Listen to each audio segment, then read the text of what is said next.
Murugi Munyi gives reasons for closing her boutique store. Now, the news that I wanted to share, guys. It has been 2 years since I opened Wild by Murugi, my store, my boutique store where we sell clothes, we sell jewelry, we sell handbags, etc, etc.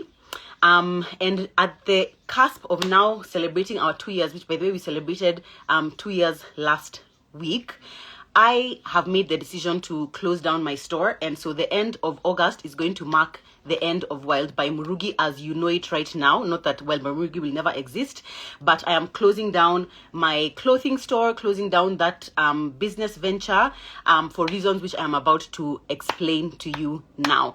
I hope nobody's like taken aback or shocked by those news, but I want to explain the reasons why. The people who are saying no, by the way, I hope you have ever bought from us. But yeah, there are many things that have led me to this decision. Primarily, the number one reason that has led me to it is that I just don't feel like I am in the same place that I was when I opened this business 2 years ago. 2 years ago, I feel like I was a different version of myself. I was a different Murugi. I was a different kind of entrepreneur. I was a different kind of mom. I was a different kind of wife. And a lot has happened between then and now that has led to me making this decision. Number one being, at the time at which I opened Wild by Murugi, not only did I feel like I really, really wanted to have a physical manifestation of the value that I offer, like plus size women or like the women who follow me, but I was deep in hustle culture. Okay, I was deep in hustle culture when I opened Wild by Murugi.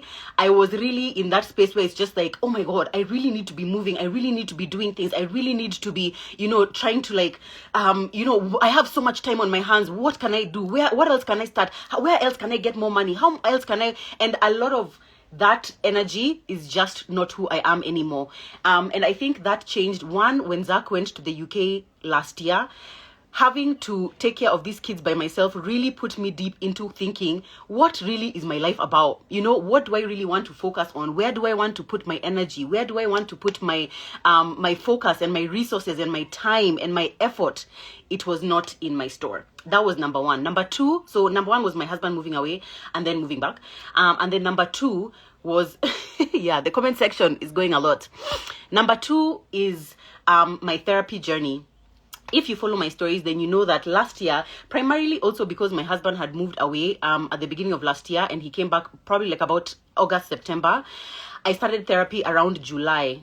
Obviously, influenced by Tebby, influenced by Lydia. I was really, really struggling mentally at that time. I was really struggling mentally and I decided to get into therapy.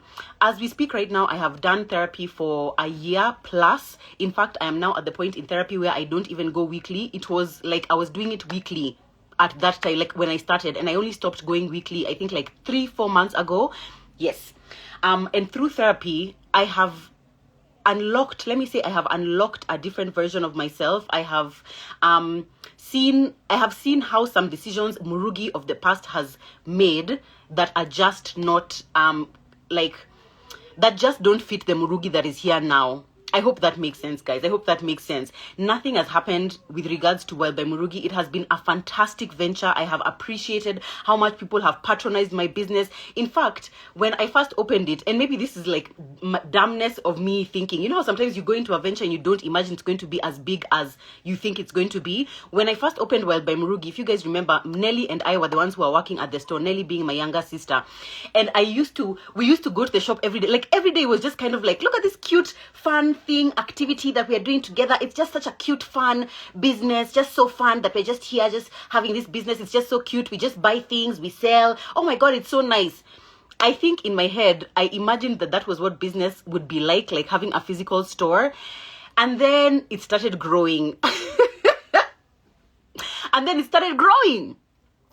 And it soon became obvious. First of all, Nelly went to university and it was now no longer like me and her running the business together. It was now kind of like it's an actual business. And if you have watched Maureen Bandari stories on anything to do with business, you know that business is actually like fucking serious work, guys. It's actually really, really fucking serious. And at some point when now it was like, now I need to hire more employees. Now I need to like register, like it needs to be incorporated because of the amounts of money we are making. Now it needs to be like, I need an accountant for like taxes and what. And it's like, it almost like grew beyond what I had imagined it was going to be, because at the time I was starting, it was just like, look at this cute little side hustle. And then it became this huge thing, which over time in therapy I recognized with my therapist. She was like, oh, by the way, I noticed whenever you're speaking about Wild by Murugi, you don't have the same like excitement or just like kind of like giddiness as I do when I'm speaking about my platform, because I'm really passionate about Murugi Munyi, the platform. I'm really passionate about TMI. But with Wild by Murugi, because at the time I started it, it was hustle culture. It was I just want to be busier, I just want to make more money, and wasn't like my heart wasn't in it. I just like, yeah, my therapist was like, so why do you keep the store open? And I was like, I was really honest with her about, I don't want to close it because what will people say, like I've put so much into it. And she's like, yeah, but you still gonna get your money out of it. It's not like you're burning down the shop. And I was just like, yeah, I guess, because to be honest, like Tasha is saying, I do have that luxury. And my therapist asked me, she's like, what is the reason you're keeping this thing which no longer brings you joy open? And honestly, I didn't have any reason. I recognized that I really cared about my employees. First of all, I really care about my employees. I care about Mudhoni, I care about Maria, I care about Jerry, I care about Fred. Those are my 4 main employees. I care about them so much, and I really didn't want to feel like I'm letting them down. But she's like, you have a platform, you can easily find them work, which I intend to do. And for me, I was just like, yeah, okay, besides my employees, why else am I keeping it open? It wasn't like, it's not a big enough reason for me to keep it open, guys, And so for me, I was like, I don't want to make the decision of me keeping it open just so that I can have something to say like, oh, I have this shop. It doesn't bring me joy anymore. I am not the same person. I don't have the same goals. Like, I want to explore other versions of myself, especially the version of myself that is more rested, that is more calm, that is more like spending more time with my children. Because before Zach went, let me tell you guys, I don't know if you've noticed a change in the way that I mother these kids, but I feel like before Zach left, there was a heavy leaning on him in terms of my motherhood, because I don't feel like I really fully trusted myself as a mom without the support of Zach. So when he left, it was kind of like, oh my God, I kind of have to be like, take charge with parenting these kids. And since he left and he came back, I feel like a huge part of where I want to spend my time and my effort and my resources and my just everything is with my kids. I want to spend more time at home. I want to spend more time with my children. And luckily for me, because of this platform, I can do that and still earn very, very comfortably. And so for me, it really just didn't feel like it was worth it for me to keep the store open. And so, yeah, that hence me making the decision.